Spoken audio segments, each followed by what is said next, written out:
welcome to episode 2 of Out There, the show in which we discuss cryptids, urban legends, the paranormal, strange phenomenon, all of it. America's folklore is unique in that it's a collection of stories from people of all walks of life, whether it be the stories of the indigenous people who lived here or those who arrived much later. Their stories still live on today. For each episode, we'll be diving into a specific cryptid or something else relevant to the show, any stories involving it, any theories on the existence, and, just for fun, whether I think it's real or not. Ideally, if anyone has any stories they'd like to share about personal encounters, I'd love to read them. Feel free to reach out to my email if you want to submit something. The email is jruckman27@my.whitworth.edu. Once again, that's jruckman27@my.whitworth.edu. If you have any stories or comments, I'd love to do a mail time section as well. Now, last episode, we discussed Bigfoot, and that episode should be available on YouTube to access if you'd like. The channel name is Out There Podcast. We just made it. All podcast episodes will be posted there for you to check out. I'm thinking of making some channel-only content as well. It's more video-related. Now, by the time this episode airs, the first episode where we talk about Bigfoot should be uploaded. I know it took a while, and I'm sorry. I've been busy. Also, we have an Instagram now. That should be up by now as well. The tag is outthere_podcast. We'll be posting some updates on there, as well as bonus content exclusive to Instagram. Now, without further ado, I think it's time to dive into our topic of discussion today, now that we've gotten all my social media things out of the way. Ladies and gentlemen, tonight we're going to be taking a look at something that's definitely out there, possibly light years out there. You've seen them in the movies, you've seen them in the video games, you've read about them in the news. We're going to be talking about UFOs and aliens tonight. Now, I don't know if anyone here has watched Dandadan, but for those of you who haven't, it's an anime about two kids in Japan dealing with these Japanese spirits. I guess spirits is the right word, as well as aliens. Now, in that show, the kid who likes aliens, his name is Okarun, he mentions that the correct term for a UFO is actually UAP, and he's pretty adamant about that. UFO stands for Unidentified Flying Object. UAP stands for Unidentified Anomalous Phenomenon. I personally think either works, so I'm just going to be using them interchangeably. Fair word of warning. But UAP and UFO, they're different acronyms, but they basically mean the same thing. Now, humanity's fascination with extraterrestrial life has been present for years. In 1947, a pilot named Kenneth Arnold was flying around Mount Rainier, Washington State. As he was flying, he noticed something almost skipping across the sky. To quote him, he called it like a saucer if you skipped it across the water.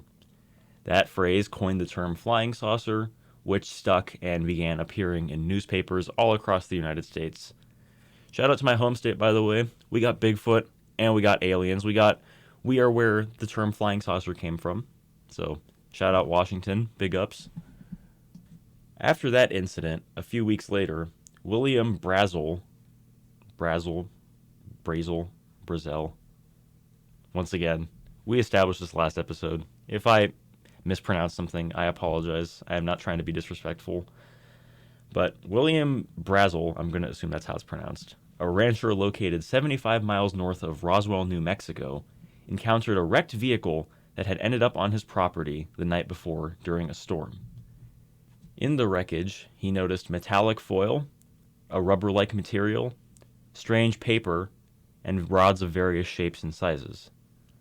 Now, I am going to spoil it.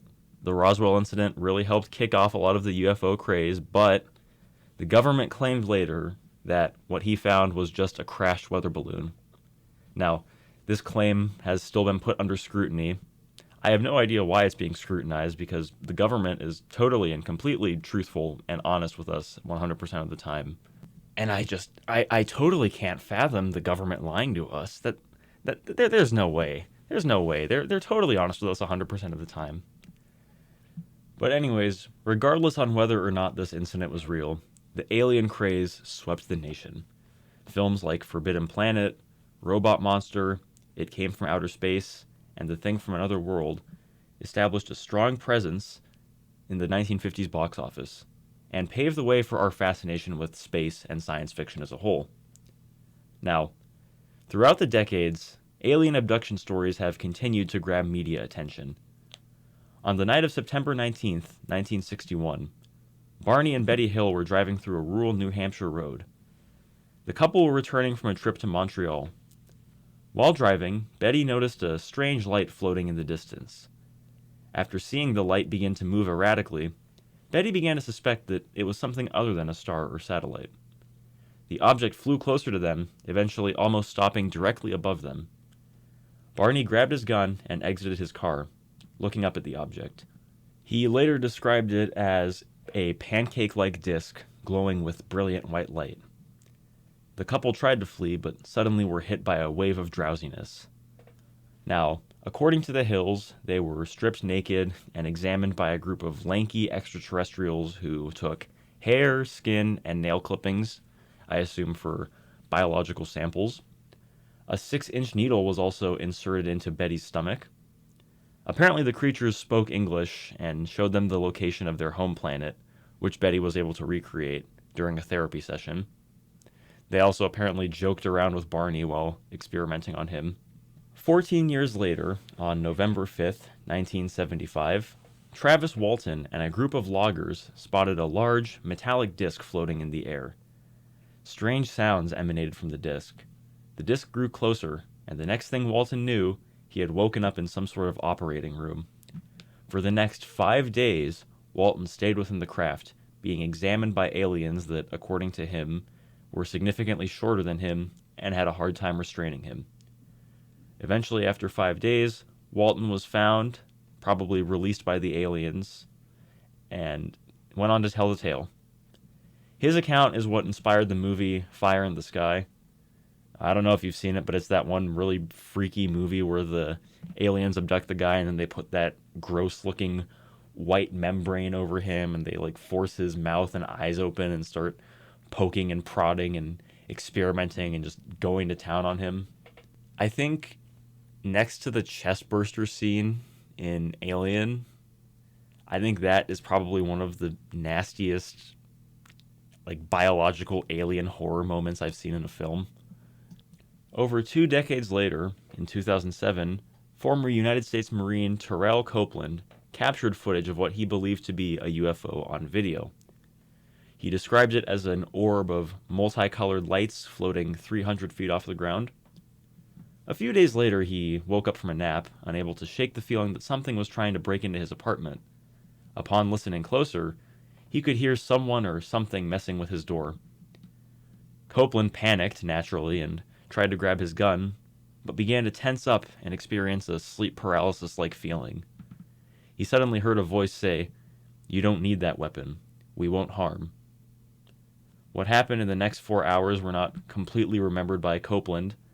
However, he did mention seeing a female extraterrestrial who lacked complete human features, according to him. According to Copeland, she had the typical black eyes that you hear about. She had an elongated skull, and that startled me. And the next memory I have is me standing on my balcony waving at this cylinder-shaped ship. Now, these are just some of the very famous accounts. However, recently, some more supposed evidence has come to light thanks to the internet. The first one we're going to talk about is the infamous Skinny Bob videos. If you go onto YouTube and look for the channel Ivan0135, you'll find all of them available to watch. Now, you're probably wondering, what are the Skinny Bob videos? Well, supposedly, contact with extraterrestrial life was made in the Soviet Union many years ago. The first video on the channel, called Disclosure Leaked UFO Alien Case Video Confidential Documents Old Footage, that is a mouthful, shows a UFO hovering midair above a farm before cutting to the site of its wreckage. We see some sort of creature laying right next to it.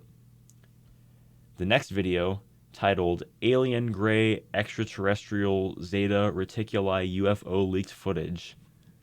We got some real tongue twisters in these titles.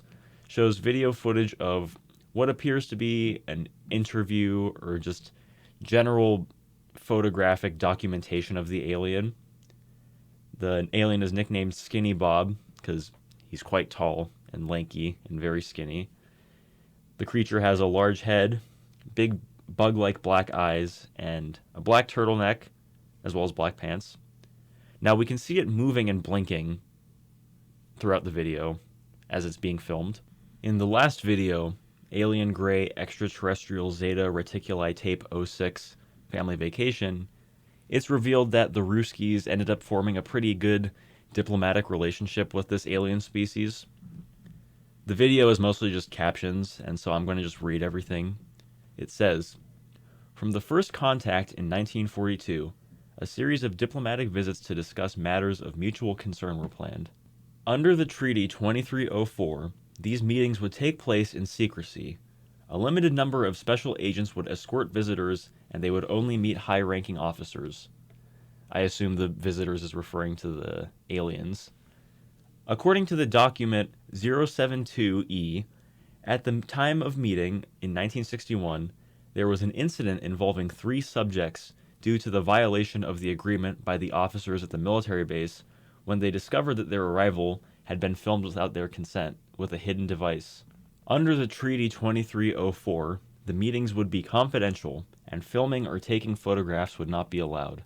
And then after that, it just shows a clip of, I don't know if it's the Skinny Bob or another one of his people walking towards the camera. It's pretty grainy and shaky and blurry, but you get the point. Basically, apparently the aliens got upset that the Russians filmed them without their consent, and they pretty much refused to visit Earth again after that. So if this is true, you can thank the Soviets for the reason why the aliens don't visit us as frequently anymore. Now, okay, full stop, the legitimacy of these videos have been questioned. If you speed up the footage a little bit, it does look very CGI, especially with Skinny Bob. However, the videos came out 13 years ago. This was a time when CGI was less accessible. And to the video creator's credit, the way Skinny Bob moves is pretty realistic. He blinks, his neck muscles move, his mouth twitches. It's good CGI if it is CGI. Or it could be real. We don't know, because Ivan has not posted anything in 13 years. So, in terms of other discoveries, there was that mummified alien found in Mexico. But I'm not going to lie, that was debunked relatively quickly, and it looked really fake. I don't know if anyone here has seen a picture of it, but look up Mexican mummified alien, and it looks like something you buy at Spirit Halloween. It does not look remotely realistic at all. There is the famous La Junta, Colorado Dobby alien video. It's basically this video that, honestly, it's really funny because I'm rewatching it right now, and so it's a driveway, and there's a car parked there, and this little alien guy who does look like Dobby. He has these big floppy ears. He just waddles by the car, and he's walking like that one meme of the plague doctor doing the what was it? I think it's the Gangster's Paradise. And he does this little like chicken wing dance thing in front. I'm sorry, but okay, look, this is supposed to be a scary show and a creepy show, but if you want a good laugh, watch this video because it is really funny. Like he's doing a little dance, and I don't know, it's entertaining. It's an entertaining video. I hope it's real, and I hope there's just a species of little imp-like goblin aliens who just kind of waddle around and do little chicken dances, because that would be amazing. I want more of that. Now, while evidence of aliens currently on Earth is a bit more scarce, some people have made the case that their descendants are residing here. How exactly? The answer is octopi. See, not only are octopi just super smart, able to see very well, and can camouflage, but their DNA sequence is entirely unique compared to other mollusks. There are some biologists who believe that it would have been impossible for the nautilus to evolve into the octopus. And so the theory is that some sort of alien life ended up on Earth very early on, right after other organic life began to appear on the planet, and said alien life ended up evolving into the octopus. So, if anyone here has ever eaten takoyaki before or ceviche, just know that you potentially ate an alien. Let that sink in. Now, additionally, with the New Jersey drones, there have been theories that the floating unmanned aerial vehicles flying across the sky for a bit last December were alien craft trying to patrol the planet. I don't know if anyone here still remembers the New Jersey drones. That it was really big during, I think, December, and then no one ever mentioned it again. Apparently, though, they're still out there. Apparently, there's still drones flying around, but I know Trump said that it was just mainly hobbyist drones, but actually, no. You know what? No, the government would never lie to us, guys. He was totally being 100% honest when he said that. Now, I remember in the context of the New Jersey drones, I remember seeing this theory that if it is aliens, then they are trying to disguise themselves as things that are naturally seen in the sky, which is why so many of the drones just have blinking lights like planes. I'm not gonna lie though, I've been pretty active on the drone discourse because I thought it was really interesting. I don't really think it's aliens. I think my initial theory was that it could have been some sort of foreign country trying to spy on us or something. Or there was another theory too that those drones were being used to detect a dirty bomb that ended up getting lost somewhere in America. But I am not going to lie. I have seen way too many pictures of things that are obviously helicopters and planes, and people are like, "Oh my God, there's a drone over my house. There's a drone. Can someone help me identify this drone?" And it's like, guys, what is this? Facebook? Come on. But anyways, the drone discourse kind of seems to have died. Apparently, it's still happening, but people seem to have moved on to other things. There is that one picture I want to mention of the drone it's all black and it's covered in a bunch of these devices and vents, and it does look like some kind of alien ship. It looks like something from Dune, and it might be real, but keep in mind this was also made during the period in time where AI generated art is pretty accessible and seems to only be getting more and more advanced, unfortunately. What? Anyway, no, I'm sure there's no consequences to how realistic and scarily realistic AI is getting. I'm sure this will not be abused at all, and I'm sure that this will just be super beneficial to society and won't cause any problems in the future. I am just going off on all kinds of pessimistic tangents on this episode. I'm sorry, guys. I think now we're going to get into the part where I read some Reddit stories. Now, the first ones are in response to a post asking, "Alien abductees of Reddit, or people who have claimed to see a UFO, what's your story?" So this first comment reads, "I was on a wildfire just south of Dugway Proving Grounds in Utah. We were in fire rigs driving to the incident area, 4 trucks in close convoy, when we heard helicopters. 8 black military choppers escorted us in formation for like 10 miles. We assumed they were just doing drills and using us for fake target practice or something. A little while later, we are parked and are about to start hiking into the fire line when suddenly a thin column of smoke shoots probably about 200 feet into the sky. It was a good mile away, but the concussion was pretty significant when it hit us, and the noise was still ridiculously loud.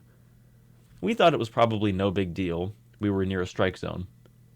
A good 5 minutes later, an aircraft like nothing I have ever seen before flew by us at maybe 500 feet. It was flat black and sort of rectangular, but with fins and wells on the underside. It was moving pretty slow and was dead silent, so I have to assume it was some sort of stealth glider. It sounds ridiculous, but immediately reminded me of a huge flying Batmobile, Tim Burton era. After that, some military personnel got on our radio frequency and instructed us to leave the area immediately. When our crew chief asked who it was and why they signed off on the incident, the commander, the guy in charge of managing the entire situation, came on the radios and said we were evacuating the area. They sent us to a completely different fire about 100 miles to the south and never told us why, except that it was a higher priority, which was BS, It was already out when we got there, and we just assisted crews in the mop-up operation. The thing that confuses me about this is that if the Army didn't want us to see that, or if it was dangerous, why didn't they keep us clear of the area in the first place? Either a communications breakdown, or they had a bad situation going down and had to get us out of there without warning. So this sounds interesting, and this does seem pretty believable. There is a chance that it couldn't have been aliens. It could have just been some sort of new military vehicle. I know a lot of countries, at least I know for sure China has unveiled a next-gen fighter jet, so it could have been something like that, like a prototype of some sort, but it could have been aliens too. You never know. All right, this next one is going to be a long comment, so here we go. All right. Well, here goes. I guess I would consider myself an abductee. As a child, I had experiences of being abducted.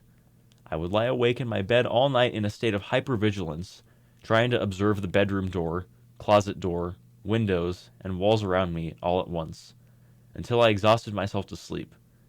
I have various memories of the little gray aliens grabbing me by the wrist to lead me around places outside of my bedroom. Wherever they took me, nothing resembling a ship or anything, just a plain room.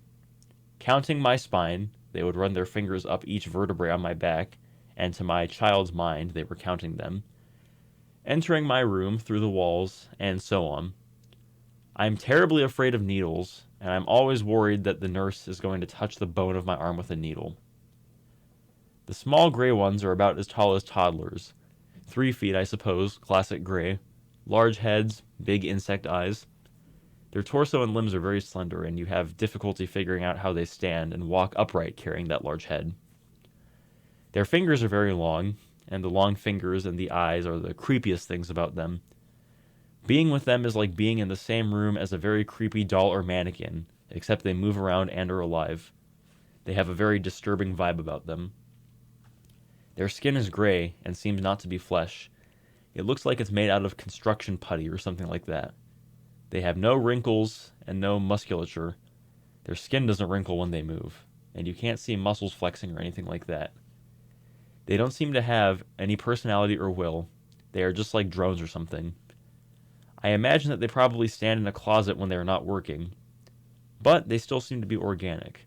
They are not machines or robots. The skin and those eyes are their real skin and eyes, not a spacesuit or helmet.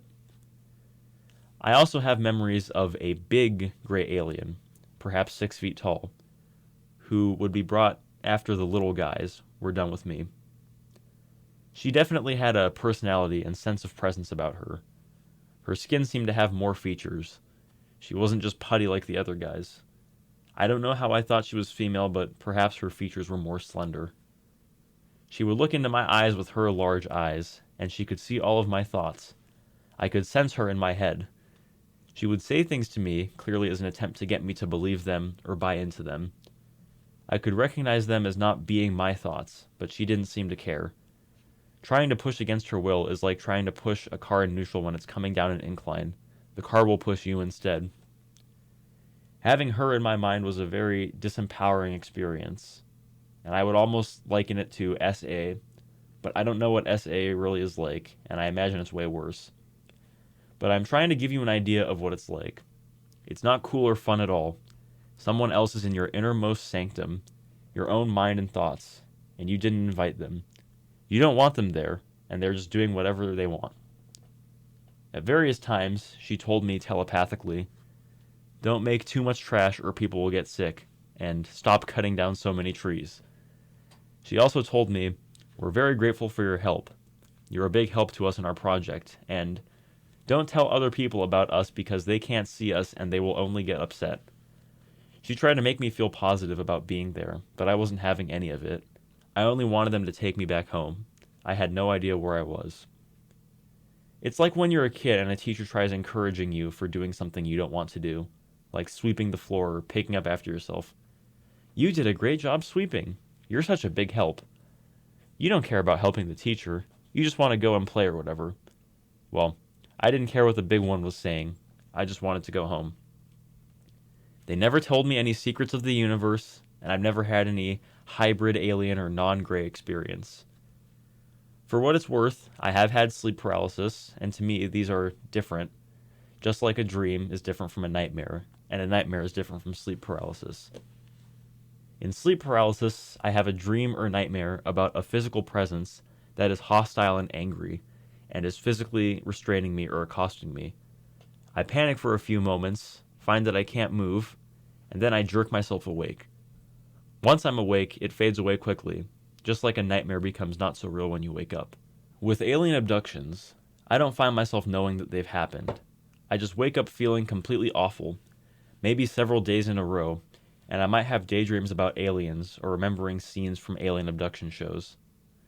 Sometimes I wake up early in the morning with the sense that they just left. I won't be able to sleep for hours, and I will be very aware and afraid of doors and windows. I'm a grown man, and when this happens, I'm not able to fall back asleep for at least an hour. As a kid, I remember finding an alien abduction book in the library, and it was like a door had been unlocked. My mom took us to McDonald's afterwards, and I finished the book there. I couldn't put it down, and for the next 3 days, I was in shock. It was like confirmation that they were real, that other people did know about them, and that I really was never safe from them. After that, as a teenager, I got my hands on all the alien abduction books and shows I could find. They scared me, but I had to keep reading them. I have strong opinions about depictions of the gray aliens, and there are some I consider to be very accurate, while others seem more like a stylized interpretation by someone who has never seen them. Basically, the more realistic or human they look, with facial features such as cheeks, septums, noses, and wrinkles, or underskin musculature, the less authentic it seems to me. Also, the eyes may be completely insectoid, wrapping around the sides, not forward-facing or oval like a human's. I suppose a wasp or a mantis has the most alien-like eyes out of all of the insects. There are certain cats I've seen that also seem to have alien-shaped eyes. In my 20s, I started seeing a therapist. I have depression. And during some really intense sessions, I recalled memories of the aliens. The specific memories I outlined about. I don't believe the memories were blocked or anything. I just never dared to recall them, because the whole thing is so terrifying. I believe it's a form of PTSD. It really does interfere with your sleep and mood. After that session, I was shaking so badly the therapist wasn't going to release me to let me drive. She had to walk me through breathing exercises to get me to calm down. If I were someone other than myself, I would be completely skeptical and conclude that the alien abduction experience is just another type of sleep paralysis, or that reading too many scary alien books will corrupt your mind, or that this is a cover memory for abuse. But why would you dream up aliens? They're as small as toddlers and frail looking. They never touch me inappropriately anyways. But me having the experiences that I had, I just can't believe it. Even the device and experiment where they hook... Okay, hold on. There's some grammar issues with this comment. I'm going to try to translate this into proper grammar of English. Even if they devise an experiment where they hook up people to a machine and have brainwaves proving that certain types of sleep paralysis is the alien abduction phenomenon, I would still believe that they were somehow real, because the experiences feel real. Even after you wake up, it's not like a dream or a nightmare or sleep paralysis. I don't believe that these aliens are organic creatures that evolved on another planet and fly here in advanced ships. The physics of faster-than-light travel just don't work. The only explanation I can come up with is that they are either creatures that can travel interdimensionally, perhaps they come from another dimension themselves, or they exist as independent entities in the human consciousness. I know both of those are too crazy to really be explanations, but to me those creatures are more than nightmares. Gonna take a quick pause from the story here to just say, actually no, commenter, that is not that crazy of an explanation, because this actually sounds very similar to Fred Beck's theory on the existence of Bigfoot. I'll dive into that more in a second. I'm going to keep reading the comment, though. I know that on a logical level this is some kind of nightmare or brain disturbance, but let me tell you, the people that suffer from this really do suffer. Some people made up a name for this. Post-abduction disorder. They aren't trying to say that abductions are real, but just trying to help people who suffer from this. Of course it's not taken very seriously, and I understand why. But I do wish sufferers could talk more freely about it, without fear of ridicule or dismissal. I know it sounds completely crazy to people who haven't suffered it. This is the most I've ever told anyone about it. I am not interested in going to any groups or anything. My suspicion is that they are convinced that there's a government cover-up. I'm not interested in any conspiracy theories. So to touch on what I said earlier, um, I don't know if anyone remembers the last episode, but this guy's explanation for aliens sounds pretty similar with Fred Beck's explanation for Sasquatches, in that the aliens are interdimensional and are able to utilize the human consciousness for transportation, similar with how Beck theorized that Sasquatches come from another dimension when we manifest them into existence. Now, the next comments are from a post that asks, have you ever seen a UFO or extraterrestrial? What's your story? This one reads, I have not, but my dad and grandpa have. When my dad was a teenager in the 80s, he went out hunting with Gramps in southern Idaho. They had made camp at the bottom of some foothills, and the plan was to hike up into them the next morning and start hunting. So early in the morning, probably around 3 a.m., Dad and Gramps start making their way up the hill. One thing to note about this region, it's pretty much just empty grassland and brush. You don't get many trees until you start heading into the mountains. So Dad could easily see their campsite down below them, even in the moonlight. So, regarding that, at about halfway up the hill, Dad turns around to take a look at the valley below him, and he's confused by what he sees. Hovering around their campsite about a mile away are a dozen or so red lights. He couldn't tell how big they were, but they moved around seemingly at random. Not just on the valley floor, some of them had to have been several meters in the air. This was long before drones had become a thing, and the closest human being to them had to have been at least 20 miles away. Just before Dad could raise his voice, Gramps roughly told him to keep moving. So he did, but kept looking back at the red lights still moving near the campsite. He tried to talk to Gramps, but he just shut him up and tell him to keep walking. Eventually, they'd make it to the top of the hill, and Grandpa suddenly tells Dad to crawl underneath a bush. They both get under one, and Gramps pulls out his binoculars. Turns out, he'd seen the lights all the way back while they were at camp. Apparently, they'd been approaching the camp from the other side of the valley, and Grandpa wanted to get some distance between them before he did anything. They laid there in the brush, quietly watching the lights. They couldn't tell exactly what was going on, but their activity was definitely centered around their camp. At about 5-ish, the sun started to peak above the hills. And right as it did, both Dad and Grandpa heard an extremely loud and high-pitched ringing coming down from the valley. They assumed it was the lights that made that sound. After a few seconds of the ringing, the lights began to rise into the sky until they were out of sight, and the ringing could not be heard.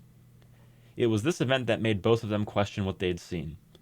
Grandpa had initially thought it might have been a group of bandits or something, but they can't fly. They stayed in the bush for a good 2 more hours until they decided the coast was clear and proceeded down the hill back to camp. When they arrived, it was clear that something had searched the camp. Nothing had been taken, but items had been haphazardly thrown around, and anything that had been in a bag or container was now strewn around as well. They quickly left after packing up everything, and never went back there again. Both of them still live in southern Idaho, and will often recount the story whenever extraterrestrial stuff is brought up. Now, I don't know about you guys, but this sounds like the one scene in Nope when he's in that valley or like the desert area, and he can see the ship kind of flying through the clouds. I love those kinds of visuals where like the alien ship just looms menacingly in the distance. And so this puts some pretty cool images in my head. I am relatively close to Idaho, so maybe on a clear sky night I might head out and check the sky. I'm not going to lie though, I think alien hunting is going to be a lot more of a pain in the neck than Bigfoot hunting. Because at least Bigfoot hunting, you can camp and do other stuff in the day, but alien hunting, you can really only go out at night with some binoculars. We'll see though. Now the next comment reads, I have seen things in the sky I can't really identify. Most of the time they're nothing more than lights that get brighter, then slowly get darker again. This makes me think they're in a satellite orbit and are possibly vehicles along the lines of Boeing's X-37, which was up on its clandestine flight the last time I saw a light in the sky that wasn't a plane, meteor, or satellite. My first thought when I see something like that is an ET or Close Encounters. I've remained rather skeptical of intelligent life visiting our world from worlds unknown, but that's not to say I haven't experienced things that were beyond my ability to explain away. When I was a kid, I have a very strong memory of taking an evening walk with my brother, mother, grandfather, and stepfather. As we were walking back towards the house, my stepdad called our attention to a shape hovering over about where the high school's football field was. When I looked, I saw a black triangular object with 3 yellowish-white lights on the corners and a red light in the middle. I remember the point that was facing northward, turned west, our direction, and for a brief second, paused. Then it swung around, and the entire thing jetted off to the southeast faster than any airplane. It left us standing there in awe for quite a bit, and then we went home. I later asked my mom if she remembered the black triangle a couple of days later. She had no idea what I was talking about. I confusedly told her we saw it while on our walk, and she insisted we'd never taken any walk, and then said I must have been dreaming. But this is where the problem lies. I wasn't asleep when it happened, and I didn't wake up with this fresh in my mind. I was already there. I went through those days in between seeing it and asking about it with the memory of the event as though it actually happened. I've spent the last almost 30 years now telling myself it was a dream, like my mom told me, but never quite fully buying it. To this day, I don't have an answer for whether it actually happened as I remember it, or if it even happened at all. And this isn't the only instance where something has happened that I can't confirm happened. One involved a couple of planes almost colliding midair that my dad and I saw, but when I mentioned it to him, he doesn't ever deny it happening, but does give me this kind of glassy-eyed empty nod, like he has no clue what I'm referring to. I've talked about it the other instance on another Ask Reddit post, but I'll go ahead and retell it here, because it's relevant to your question. A year or two ago, I was in my bed on my laptop just kind of browsing and lurking on the Discord server I'm in. I started to feel tired, so I laid back and closed my eyes. Instead of the normal after images of blue and red star shapes I've seen as far back as I can remember, when I closed my eyes, I saw a ring of light. Kind of like the lights you see YouTubers use sometimes, though I don't own any. As the after image continued, I began to realize the ring of light wasn't so much a ring of light, but rather something circular being backlit. Slowly it faded away like those after images do, and that's when I noticed something. I was seeing something in my mind's eye. From the blackness there were these two very blurry and dull spots of light. As they got closer and more defined, I realized they weren't lights at all, but light being reflected off of something shiny. Soon, there was something more. These reflections were being reflected off of something dark, and this darkness was surrounded by an increasingly sharper blob of off-beige color. It only took a few more seconds for me to suddenly realize what this shape was. It was the face of what is typically described as a gray alien. Finally, it was there, in stark clarity, staring at me with those huge black eyes. They weren't a solid black color. There was structure in them, and something very deep, like a bottomless hole was in the center of each eye. As it moved closer, I felt myself wanting to move away. I was repulsed by it, horrified by it. I didn't want it that close to my own face. I opened my eyes in my empty bedroom trying to make some sense of what I'd seen because I hadn't fallen asleep. I never had the chance to get that far before the image of the face started to appear. I made a quick joke about being abducted in the Discord server, but my gut had a hollow, sinking feeling of fear still churning away. This image had actually scared me. It left me apprehensive to go to sleep for a while, but nothing ever became of it. I saw the backlit after image a few more times, but no face. I know that the fact it was night and I was in my bed with my eyes closed leads to more obvious answers, being I did manage to zonk out and start dreaming. But I've never had a dream that made me afraid like this.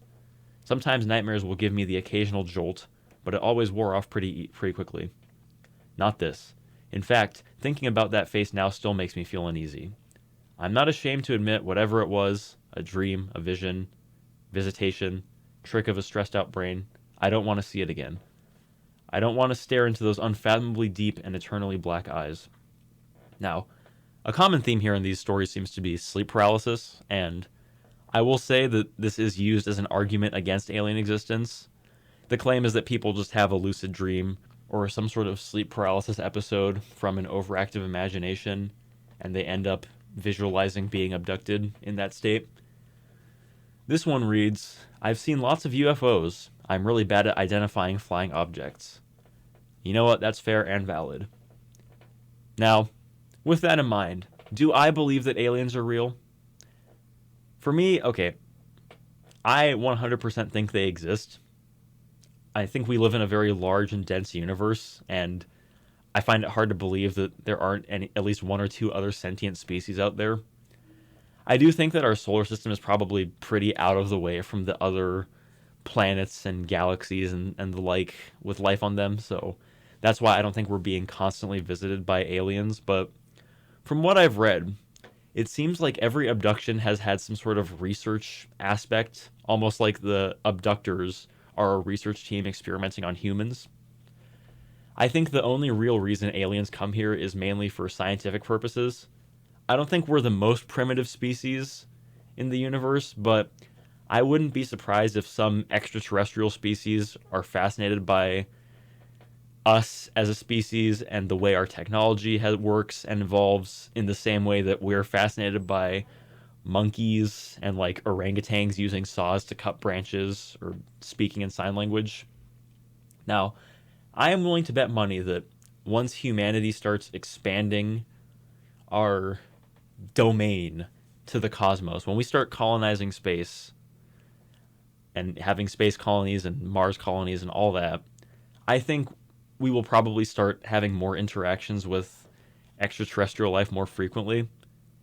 I don't know if it'll be like Valerian, where the aliens are friendly and we have diplomatic relations, or if it'll be like Halo, where the elites and the grunts and the brutes just start dropping down onto the colonies on expeditionary missions. But I do think that within my lifetime, or my children's lifetime, we will make direct contact with extraterrestrial life.